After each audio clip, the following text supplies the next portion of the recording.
정부가 오늘 23개 사업에 24조 원 규모의 예비 타당성 조사 면제 사업을 발표했습니다. 지역 경제를 살리기 위한 정부의 긴급 대책이지만 야당은 총선용 선심 정책이다, 퍼주기다라면서 비판합니다. 함께 생각해 보겠습니다. 국가 균형 발전이냐 선심성 퍼주기냐, 예비 타당성 조사 면제를 놓고 여야 간의 시각이 엇갈립니다. 모두 23개 사업 24조 원 규모의 국가 균형 발전 프로젝트 예타 면제 사업이 선정이 됐고, 정부 쪽은 예비 타당성 조사를 면제해도 재정에 큰 부담이 되지는 않을 것이다. 4대강 사업과는 다르다라고 이야기하면서 정치적 의도는 전혀 없다고 밝혔지만, 자유한국당은 총선용이다, 미래 세대의 재정 폭탄을 안길 뿐이다, 정의당도 선심성 나눠먹기 정책이라고 비판했습니다. 관련된 녹취를 먼저 들어보겠습니다. 상대적으로 인구수가 적고 인프라가 취약한 비수도권은 예비 타당성 조사 통과가 어려워 새로운 대규모 프로젝트 추진이 오히려 늦어지고, 이로 인해 사람이 모여들지 않은 악순환이 지속되고 있습니다. 이러한 악순환의 고리를 끊고 지역이 자립적인 성장 발판 마련을 위한 국가의 전략적인 투자가 시급한 상황입니다. 이에 정부는 지역의 혁신 성장판을 열어 지역 경제 활력을 제고하고 지역의 지속 가능한 성장을 뒷받침하는 한편, 지역을 보다 더 살기 좋은 곳으로 만들기 위한 국가 균형 발전 프로젝트를 추진하고자 합니다. 오늘 발표된 23개 사업은 최대한 2029년까지 연차적으로 추진됩니다. 앞으로 10년간 연평균 1조 9천억 정도의 국비가 소요되어 2019년 정부 재정 규모 470조 원과 비교해 볼 때 중장기적인 재정 운영에 큰 부담이 되지는 않을 것으로 전망이 됩니다. 네, 정부 발표를 들어봤는데요. 그 전에 속보를 하나 전해드리겠습니다. 저희가 잠시 후에 다뤄보겠습니다만, 최근에 물의를 빚은 발언, 헬조선이 싫으면 아세안으로 가면 해피조선이 된다라는 발언을 했던 청와대 김현철 경제보좌관의 사표를 문재인 대통령이 수리했다는 내용 속보로 들어와 있습니다. 예비 타당성 조사와 관련된 이슈 먼저 다뤄보고 그 다음 이슈로 저희가 이 문제 짚어보겠습니다. 먼저 예비 타당성 조사와 관련해서 지금 예타 이런 표현을 많이 쓰는데요. 사실 방송에서 이렇게 모든 단어를 줄여서 표현하는 것 별로 바람직한 일은 아닙니다. 그러나 이제 많은 분들이 예타 해서 뜻을 알고 계시고, 또 우리 패널들도 예타라고 말씀하실 것 같아서 예타, 예비 타당성 조사 함께 쓰도록 하겠습니다. 예타는 대형 신규 공공투자 사업을 할 때 그게 과연 사업성이 있는가 없는가, 그 예비 타당성 조사를 하는 건데, 그 절차를 면제해서 서둘러서 예산을 확보하고 또 집행할 수 있도록 그렇게 하는 거지요. 자, 그래서 정부가 이번에 23개 사업에 24조 원 규모의 예비 타당성 조사 면제 사업을 발표했는데, 문제는 그동안 민주당은 예비 타당성 조사에 대해서 야당 시절에는 이거야말로 국가 재정의 무직이다라는 입장이었고, 또 이명박 정부 때 4대강 사업을 놓고도 비판하는 입장에 있었기 때문에 과연 이게 옳은 것인가 한번 논란 생각해 볼 만합니다. 먼저 고영신 교수께 한번 좀 어떻게 생각하시는지 여쭙고 싶은데요. 말씀하신 대로 지금 문재인 정부가 야당 시절에 민주당이 4대강 사업, 이거 삽질 정부다, 토건 국가다 했는데 그와 맞먹는 그러한 예비 타당성 조사 면제 사업을 발표를 했어요. 정부로서는 저는 한 가지는 고육지책이라고 봅니다. 네. 지금 경제도 나쁘고 일자리도 안 생기기 때문에 이런 토건 사업을 일으켜서라도 전후방 경제 효과가 많기 때문에 토건 사업을 일으켜서라도 일자리를 우선 만들어야 할 거 아니냐. 그런 고육지책이 있는 반면에 이 에타 문제는 김대중 대통령 시절에 만든 겁니다. 그때 만든 거죠. 김대중 대통령 시절에 그때 이런 에타를 만들어서 국가 예산의 낭비를 좀 줄여보자. 그냥 마구잡이로 공공공사를 시작하다 보니까 버리다 보니까 공항 만들었는데 손님이 없어요. 아무개 공항 이름 많이 나왔죠. 그런 것들이 많고 도로 놨는데 차가 안 다녀. 그렇기 때문에 정말 예산 낭비를 줄이기 위해서는 정말 예비 타당성 조사를 해서 예. 그런 것들을 정확하게 판단해갖고 하자는 건데 어쨌든 지금 뭐 야당에서도 일부 뭐 반대 의견이 나오기도 하고 뭐 오히려 야당보다는 시민사회단체에서 강력한 뭐 친여성향의 시민사회단체에서 강력하게 반대가 나오는데 결국 지방이라든가 뭐 지방자치단체라든가 국회의원의 입장에서는 애타가 아니라 애가 타는 사업들입니다. 예. 그걸 뭘 해야 예. 여든 야든 예. 가리지 않고 가서 우리가 이거 어마어마한 사업을 따왔고 이 공사가 시작되면은 우리 지역에 어떤 이익이 있다는 걸 그 서울에 내려가서 다 지금 선전을 해야 하니까 말로만 건성으로 예. 좀 뭐 야당에서도 뭐 이렇게 뭐가 어쩌고 저쩌고 선심성 아니냐 하는데 예. 실제로 의원들 아무도 나선 실제 사람 정치권은 조용해요. 완전히 짬짬이에요. 그렇기 예. 때문에 정말 이렇게 어마어마한 돈이 국가 예산으로 국민들의 세금으로 해서 들어가는데 이에 대해서는 정말 철저하게 예. 따져야 합니다. 경제 효율성을 따져서 일을 해야죠. 예. 차지원 교수 사실 예비 타당성 조사를 해도 나중에 실효성 논란이 있을 수 있는데 그렇죠. 이걸 이제 면제하니까 아무래도 우려가 좀 있을 수밖에 없습니다. 그렇죠. 바로 그 때문에 앞서 말씀하신 것처럼 그 1999년도에 김대중 정부가 예. 예비 타당성 조사라는 걸 갖다 제도를 도입한 거 아닙니까? 바로 그 이전에 지금 방만한 재정 운용을 위해서 IMF 그 한란 사태, 예. 외환 위기가 왔다는 그런 또 자성 때문에 비롯된 제도인데요. 저는 뭐 사실 이 문재인 정부가 과거 야당 시절에 그러니까 지금 이명박 정부의 4대강 사업에 대해서 토건 뭐 운운하면서 상당히 비판을 하지 않았습니까? 당시 그때 예비 타당성 조사가 면제됐던 사업이었거든요. 예. 그런 측면에서 본다고 한다면 일종의 내로남불식의 그 국정 운영 아니냐는 뭐 그래요. 이야기를 들을 수밖에 없음에도 불구하고 왜 그럼 이걸 하느냐? 예. 그 부분에 대한 나름대로는 또 고육책은 그러니까 나름대로 좀 그 상당한 이 고심은 놓여 있다고 생각합니다. 아시다시피 이 지금 그 예비 타당성 조사를 하면 사업성 분석을 할 수밖에 없는 것이거든요. 사업성 분석을 할 때 가장 그 우선순위가 경제성입니다. 그 차지한 부분이 경제성인데 예를 들면 지금 지방 같은 경우에 뭔가에서 새로운 무슨 건설과 관련된 사업을 할 경우에는 일단 인구가 없어요. 인구가 없고 그리고 또 기존의 인프라가 상당히 구축되어 있지 않기 때문에 상당히 경제성이 상당히 떨어질 수밖에 없는 것이죠. 그러나 수도권 같은 경우에는 똑같은 시설을 만약에 한다고 했을 때는 거기는 사람도 많고 기존 인프라하고 연계되는 그 시너지 효과가 많이 크기 때문에 당연히 거기는 경제성이 높을 수밖에 없다는 겁니다. 만약 그런 식이 되기 때문에 예비타당 그러니까 예타가 면제되는 상황이 되다 보니까 일종의 그 SOC 같은 경우는 부익부 빈익빈의 사태가 생긴다는 것이죠. 예. 그런 측면에서 본다고 한다면 지방의 낙후가 상당히 더 심화될 수밖에 없는 그런 상황이기 때문에 예타를 면제를 해서라도 지방을 살려야 되겠다는 그런 생각을 갖고 있는 것 같아요. 그런데 왜 제가 은발에는 오줌 누기라고 했느냐? 저는 진짜 그 이 예타 면제가 만약에 국가 균형 발전을 위한 진짜 고육지책이라고 한다면 저는 사실은 이것보다는 오히려 국정 운영의 패러다임을 좀 바꿀 필요가 있지 않을까 하는 생각입니다. 예. 사실은 지금 지방이 지금 죽어가는 그 이유는 지금 단순하게 SOC가 모자라서가 아니거든요. 지방의 정주 여건, 주거 여건 자체가 살 수 있는 상황이 그 수도권에 비해서 너무 열악하다는 것이죠.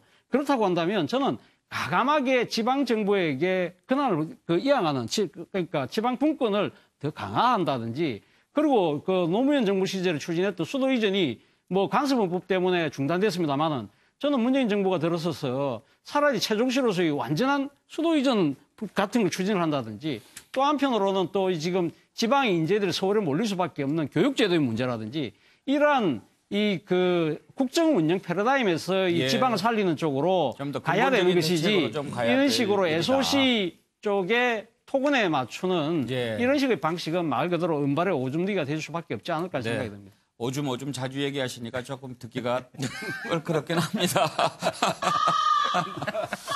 평소에는 한자 성어 자주 쓰시는데 적절한 뭐 격화 소양 이런 것도 있지 않았습니까?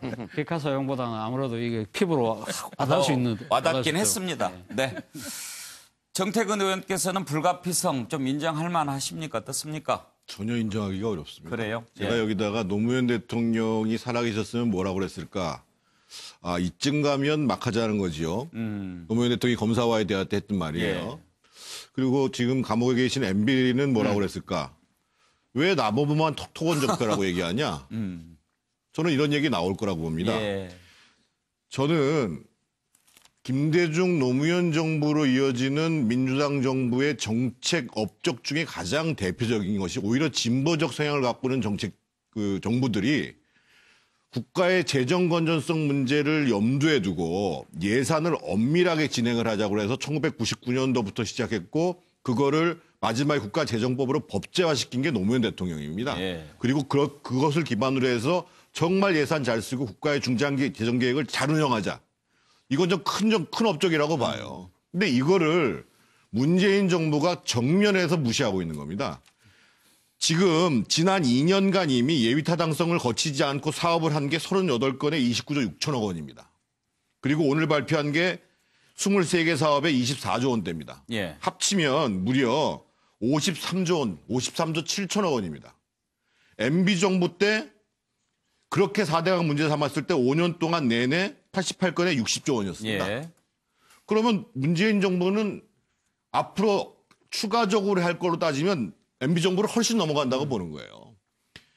노무현 정부 때 얼마 했냐면요. 1조 9천억 했습니다. 박근혜 정부 때 23조 했습니다. 조금 전에 우리 고영신 교수님께서 전후방 효과라는 걸 말씀해 주셨는데 이걸 좀 설명해 드리면 우리가 SOC 사업, 토입 자본이 사회 간접 자본이 되는 사업을 하지 말자는 것이 아닙니다. 전후방 효과를 따지자는 이유는 뭐냐면 실제로 그 사업을 하는 데 있어서도 경제 효과가 있고 예. 그 사업이 종료된 다음에도 지속적으로 일자리나 부가 창출될 수 있는 사업들을 제대로 판별해서 하자. 이게 이제 소위 전후방 효과를 따진다는 거예요. 그런 기준으로 제대로 된 사업을 선정해가지고 SOC 사업을 하자고 하는 것이 예비타당성 제도고요. 그런데 이런 방식으로 지역에서 민원이 올라왔다라는 것을 가지고 했다가 대표적으로 예를 들면 영화 매포홈 사업 같은 경우가 1조가 들어가고 거기에다 추가로 3천억 원이 적자가 난 사업 아닙니까? 그런데 이런 부분들에 대해서 물론 나중에 국회에서 심하게 논쟁이 붙을 것입니다. 정말로 할 필요가 있는 SOC 사업 같았으면 왜 작년 말에 예. 예산에 반영하지 않냔 말이에요. 예. 왜 그때 이미 예비타당성 벌써 이 정부가 시작한 지 2년이 가까워 오는데 저는 이런 식으로 국정 운영하는 거 정말 잘못이라고 보고요. 예. 앞으로 이렇게 하면은 MB가 당장 그럴 거예요.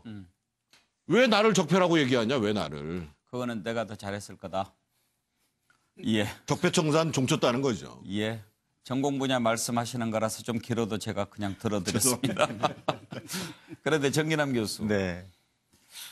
좀 이상하긴 해요. 이 ABC라고 클린턴 정부 이후에 부시 정부에서 ABC 그랬죠. Anything but 클린턴. 네. 전 클린턴과는 무조건 반대로 간다. 그렇게 네, 했는데 문재인 정부도 처음에 그렇게 가는 것 같았는데 네. 답습하는 게 좀 많아지는 것 같아요. 자칫 이제 그런 우려를 국민들이 가질 수밖에 없는 거죠. 예. 지금 이게 자칫 좀 전에 우리 정태근 의원님 말씀하셨습니다만 이게 MB 따라하기 아니냐. 예. 소위 이른바 토건 그렇게 반대하더니 그러니까. 이렇게 하는 건 뭐가 다르다는 거냐 이 얘기가 나올 수밖에 없는 나올 상황으로 수밖에 가는 것 없죠. 같아요. 그러나 이게 정말 우려하는 것처럼 뭐 대통령 임기가 반환점을 돌면 토건이 급발진한다는 거 아니에요? 그게 진보든 보수도 똑같더라. 이런 어떤 비판적 경제학자의 말도 있어요. 토건 본색이라고도 하네요. 그렇죠. 토건 본색이라는 말로 썼던데 저는 그런 일이 아니기를 좀 우리가 이제 기대하는 건데 저는 이미 오늘 이제 사업을 발표했지 않습니까? 예산 규모도 나왔고 어마어마한 예산 규모인데 저는 이게 결코 누이 좋고 매부 좋은 일로 끝나서는 안 된다. 예. 지금 앞서 몇 분 얘기했습니다만 정치권은 조용해요. 다 지역의 중요한 SOC 사업 유치해야 하는 걸로 또 다음 총선을 앞두고 얼마든지 포장할 수 있게 됐거든요. 불감청위원정. 그렇습니다. 예. 결국은 그러면 뭐가 멍드는 겁니까? 국민 혈세가 어떻게 보면 낭비되거나 어떤 최소한의 예산 재정성을 확보할 수 있는 그런 문턱이 없어져 버리기 때문에 그런 일이 있지 않도록 하는 것이 지금 대단히 중요할 것 같다. 또 두 번째는 이 어떤 부작용을 최소화해야 할 필요가 있다. 이제 이미 사업을 결정했지 않습니까? 자, 그러면 부작용을 어떻게 최소화할 거냐? 첫 번째는 앞서 여러 고민 끝에 사업 숫자도 좀 줄이고 또 예를 들면 우선순위도 사업의 어떤 우선순위도 정해서 아마 했을 걸로 보고 자, 이제는요. 지난 박근혜 정권 때 시도하려다가 못했던 법이 있습니다. 이른바 소위 최고 정책 당국자 실명제. 예. 이런 부분들을 좀 실시할 때가 됐다. 예. 자, 이를테면 이런 겁니다. 자, 김경수 철도, 또 뭐 예를 들면 송하진 새만금 공항. 그래요. 이렇게 해서 이게 사업이 만약에 나중에 사업이 추진도 못 되고 타당성이 전혀 없는 사업이 돼서 문제가 생길 경우, 혈세를 낭비했을 경우는 정말 책임을 물을 수 있도록 이제는 좀 그런 제도적인 뒷받침도 좀 따라가 줄 때가 됐다. 뭐 이런 판단입니다. 서종 변호사, 이렇게 비판이 있을 걸 예상을 못하지 않았을 텐데 그럼에도 불구하고 강행한 의도 뭐라고 보십니까? 그만큼 절박했을까요? 저는 이게 정치적 의도, 총선 앞두고 선심성이 보는데요. 총선용이다. 제가 이제 두 가지를 저는 말하고 싶은데 예. 제도의 도입 취지, 초심으로 돌아가라. 그다음에 두 번째는 나쁜 선례인데요. 일단 이제 김대중 노무현 정부가 왜 이걸 도입했습니까? 바로 이제 두 가지 취지거든요. 결국 예산 낭비를 방지하자. 그리고 이제 재정의 건전성을 추구하자. 두 가지 취지 아닙니까? 이게 도입 취지예요. 이런 초심을 왜 김대중 노무현 정부를 개성하는 문재인 정부가 왜 이런 데 잘된 진보 정권 중에 되게 모처럼 큰 업적인데 정태근 의원님 말씀처럼 이걸 왜 저버리는가? 이 문제를 지적하고요. 그다음에 두 번째는 나쁜 선례. 그럼 이제 정권이 바뀔 때마다 예를 들면 이제 보수 정권은 기본적으로 SOC 투자를 많이 하거든요. 그럼 이게 그때 지금 여당이 야당이 됐을 때 어떻게 무슨 명목으로 비판할 거냐 말이에요. 그렇잖아요. 본인들에게 이렇게 실제 우리 법에 보면 10개 항의 예외가 있지만 이렇게 선심 쓰듯이 한 지역별로 무더기로 나눠주는 이런 거는 법에 없어요. 따라서 이게 이렇게 해놓고 나중에 정권이 바뀔 때 비판하면 그게 말이 되겠습니까? 예. 따라서 이제 나쁜 선례가 되면 한번 원칙이 무너지면 재정 곡간이 거들나는 거예요. 이 점을 이게 깊이 명심해야 됩니다. 예. 오늘은 그나마 패널 글자가 좀 적은 편이죠. 좀 많습니다. 3개인데 2개로 줄었어요. 예, 많이 줄었습니다. 큰 진전입니다. 예. 자, 김현성 교수 의견 한번 들어볼까요? 그러니까 예타를 얘기할 때 예타의 문제점을 얘기하는 것 중에 하나가 지금 같은 상황에서 경부고속도로조차도 예타를 받으면 통과 못할 것이다. 예, 라는 게 이제 예산 타당성 조사와 관련된 심사와 관련된 문제점을 지적하는 거예요. 예. 그래서 결국은 모든 것을 경제성 문제로 초점을 맞춘다라면 점점 인구가 줄어드는 어떤 지역은 결국 아무것도 못하는 500억 이상의 사업을 못하는 예. 그러니까 먼저 선도적으로 투자를 해서 지역을 살리고 선도적으로 투자를 해서 그 지역을 해야 되는데 결국은 수도권으로 집중이 되면서 결국은 지금 예산 타당성 조사와 관련된 문제점이 있었던 거예요. 그건 뭐 누구나 인정하는 거고 저는 그래서 이제 과연 이것을 예타 조사의 문제점을 수정을 해서 그 다음에 할 것이냐 예. 아니면 지금 절박하니까 지금 좀 정부가 가지고 있는 권한을 가지고 면제를 할 것이냐 이 문제였어요. 예. 문제는. 근데 정말 이번에 홍남기 장관도 얘기했듯이 향후에 예타와 관련된 문제점을 보완하겠다. 예를 들면 기간에 대한 문제라든가 KDI가 독점적으로 하고 있는 문제라든가 이런 예타에 대한 문제점은 고치는데 지금 당장 애타고 있는 지역, 그러니까 지금 예산 타당성 면제를 받은 이 사업들이 지금 엊그제 막 문제되고 이런 게 아니에요. 예. 한 10년 된 사업도 있고, 뭐 5년, 뭐 몇십 년 동안 끌어왔던 사업들도 있었던 거예요. 그래서 그것을 바로 이런 어떤 정부가 갖고 있는 권한과 내용으로 책임지고 하겠다. 그래서 우리 정기남 소장님 말씀대로 여기다 책임을 지는 거죠. 결국은 이 사업과 관련돼서 제안을 했던 사람들이 책임을 지고 이 문제를 진행하면 저는 큰 문제는 없을 것이다라고 보면서 차제에 저는 이런 예산 타당성 조사와 관련된 예타와 관련된 제도적 장치를 예. 반드시 보완해야 된다. 그것이 따르지 않으면 이 제도 자체가 유명무실해지는 거죠. 그렇죠. 예외가 많은 제도가 무슨 의미가 있겠습니까? 그리고 저는 이걸 4대강 문제와 연결시키고 4대강 이 문제가 적폐에 벗어날 수 있다 얘기하는데 이명박 대통령이 적폐로 몰린 건 결국은 권력을 사유해서지 4대강을 예타 면제를 했기 때문이 아니거든요. 네. 근데 한 말씀 좀 안 드릴 수가 없는데요. 이미 현행의 예비 타당성 제도에 보면은요, 우리가 비용 편익 분석, 그러니까 비용 대비 이익이 많아야 된다, 1 이상이 돼야 된다, 이것만 있다고 생각하시는데요. 현재 이미 HP라고 그래가지고 정책성에 대한 분석법을 도입해서 0.5만 넘으면 하게 돼 있고 그 안에 지역균형 발전, 뭐 사업 추진의 위험 요인, 정책의 일관성 및 사업 준비 정도, 사업별 특수평가 항목 이런 게 다 있어요 이미. 근데 그걸 가지고 무조건 올해 수건 사업이니까 안 된다라고 하고 기존의 예타제도에 한계가 있다고만 얘기하면 안 된다 이거예요. 이미 그게 반영이 돼 있다니까 상당 정도. 특별한 반론 없습니까? 예, 다음 이슈로 넘어가도록 하겠습니다.